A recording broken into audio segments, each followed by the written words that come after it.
할렐루야, 반갑습니다. 2021년 10월 10일 주일입니다. 오늘도 주의 은혜 가득한 복된 주일 되시기 바랍니다.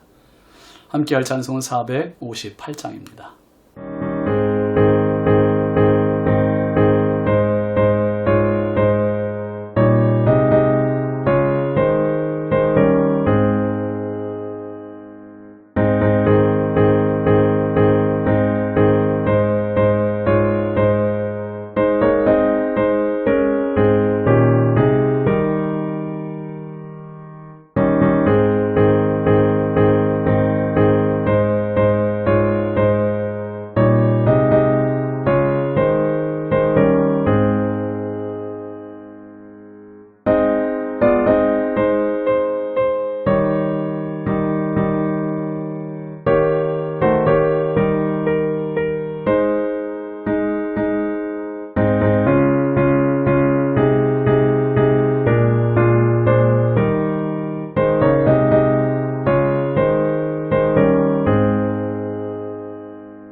하나님의 말씀은 열왕기하 1장 5절부터 8절까지입니다.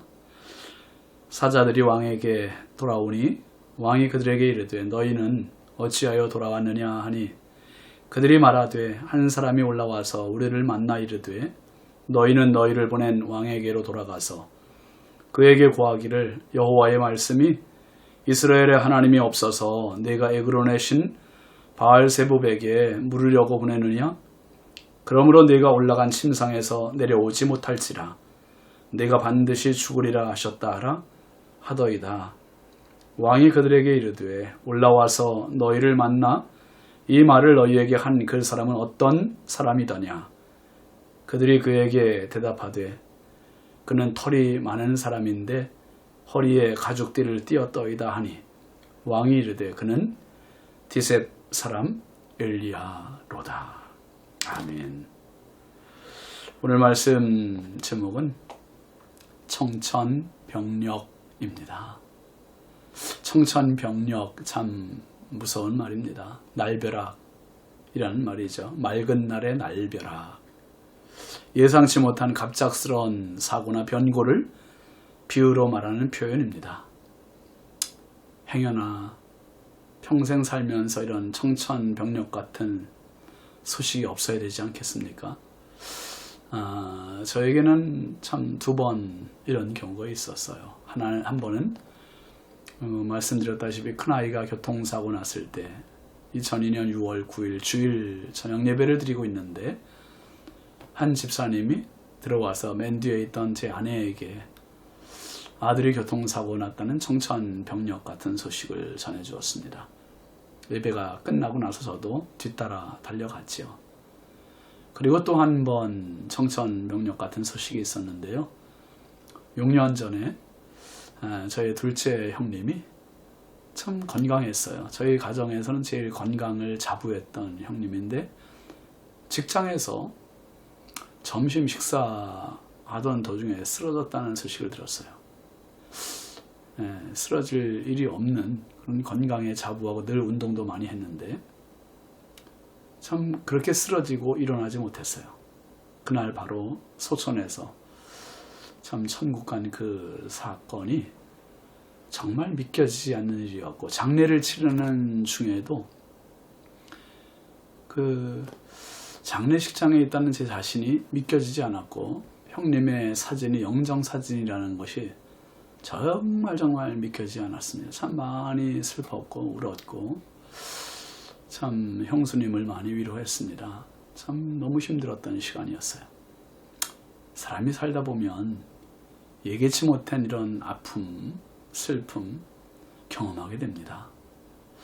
아마 우리 성도들 가운데에도 이런 어려움을 경험한 분들이 많이 있을 겁니다. 동병상련입니다. 참 위로합니다. 여러분 오늘 아합 왕의 아들 그 아하시야 이야기잖아요.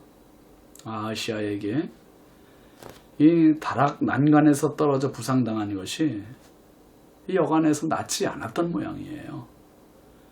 그러자 아하시야가 이게 나을 병인지 죽을 병인지 알아보기 위해서 바알세붑이라는 우상에게 묻기 위하여 사람을 보냅니다. 사람을 보내는데 하나님께서 엘리야를 통해 진노하시잖아요. 제사장 나라의 왕이 하나님께 여쭙지 않고 우상에게 물어보기 위해서 점집을 찾아가는 거나 마찬가지로 이렇게 가는 게 너무 한심스러운 거예요. 그래서 하실 말씀이 뭐였습니까? 이스라엘에 하나님이 없어서 바알세붑에 물으러 가느냐, 이 꾸짖으셨습니다. 또 엘리야는 하나님의 말씀대로 왕의 심부름을 하는 그 심부름꾼들 사자들에게 전했습니다. 그러자 왕의 심부름을 하던 그 사자들이 엘리야를 만나고는 바알세붑에게 가지 않고 다시 왕에게 돌아갑니다. 5절 말씀 보세요. 사자들이 왕에게 돌아오니 왕이 그들에게 이르되 너희는 어찌하여 돌아왔느냐 하니, 영문을 모르는 왕이 되돌아온 이 심부름꾼들에게 왜 돌아왔느냐고 묻지요.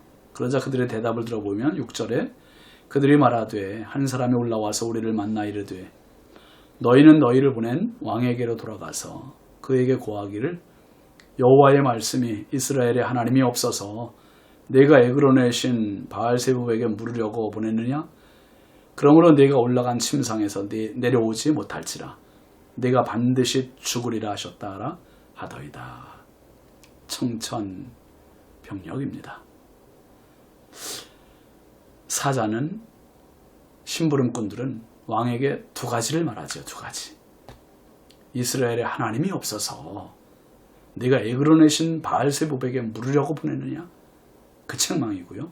두 번째는 내가 올라간 침상에서 내려오지 못할지라 내가 반드시 죽으리라.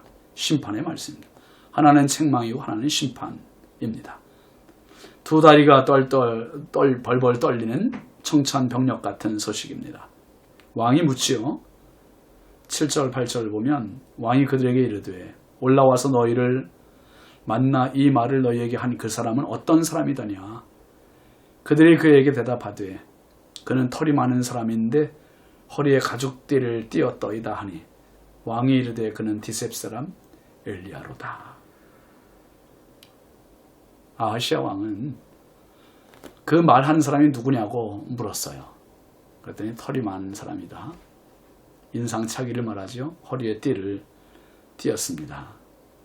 근데 왕은 금방 알아차립니다. 그 사람 디셉 사람 엘리야다.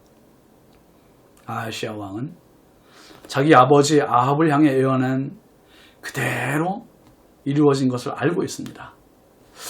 엘리야 선지자가 예언한 걸 다 알고 있어요. 3년 6개월 동안 비가 안 온 것도 알고 있고 전쟁에 나가서 죽은 사실도 알고 있고, 그러니 지금 자기에게 되어진 이 예언도 그대로 될 것이라는 직감을 하고 있는 거예요.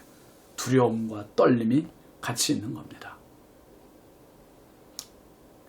다니엘 5장을 보면 바벨론의 마지막 왕 벨사살 왕이 오만방자한 모습이 나옵니다. 예루살렘 성전에서 빼앗아 온 하나님의 성전의 그릇들, 은그릇, 금그릇 뭐 그런 걸 가지고 귀족들, 왕후들 또 후궁들과 함께 술을 마시려고 잔치를 베풀었습니다. 그리고 성전에서 뺏은 금은그릇 가지고 술을 퍼마셔요. 그러면서 자신들의 신들을 찬양하잖아요.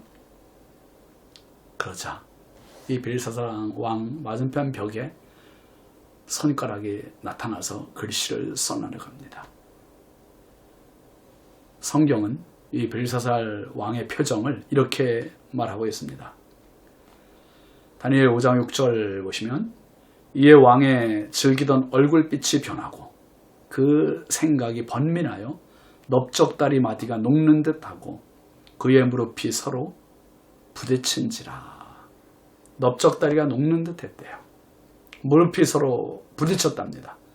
청천벽력 같은 장면 앞에 아무리 기세당당한 왕이라 할지라도 이렇게 두려움에 사시나무 떨듯 떠는 겁니다. 악한 무리들에게 가장 무서운 청천벽력 같은 소식은 예수 그리스도의 만왕의 왕되심, 오심과 구주되심, 이것보다 무서운 소식은 없습니다. 모든 사람에게 두려운 소식은 죽음입니다. 죽을 사자 언제 풀이해드린 적 있지요. 한일자 밑에 저녁 석자 옆에 비수 비자 어느 날 저녁 날아든 칼, 느닷없이 날아든 그 칼 때문에 죽게 되는 것, 그게 죽음입니다.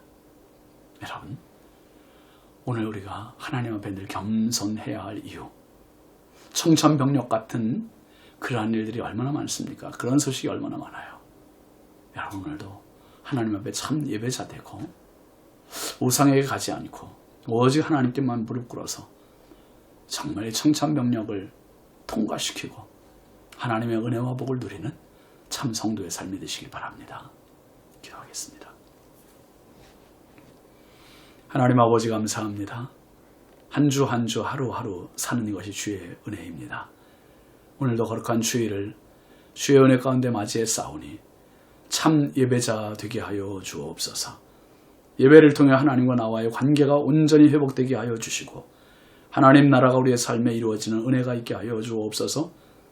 하나님 아하시아처럼 청천벽력, 벨사살 왕처럼 청천벽력 같은 소식을 듣지 않도록 날마다 성령이 우리를 다스려 주시고 보호하여 주시고 인도하여 주옵소서.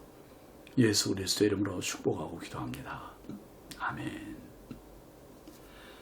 오늘도 예배로 승리하는 복된 주일 되시기 바랍니다. 감사합니다.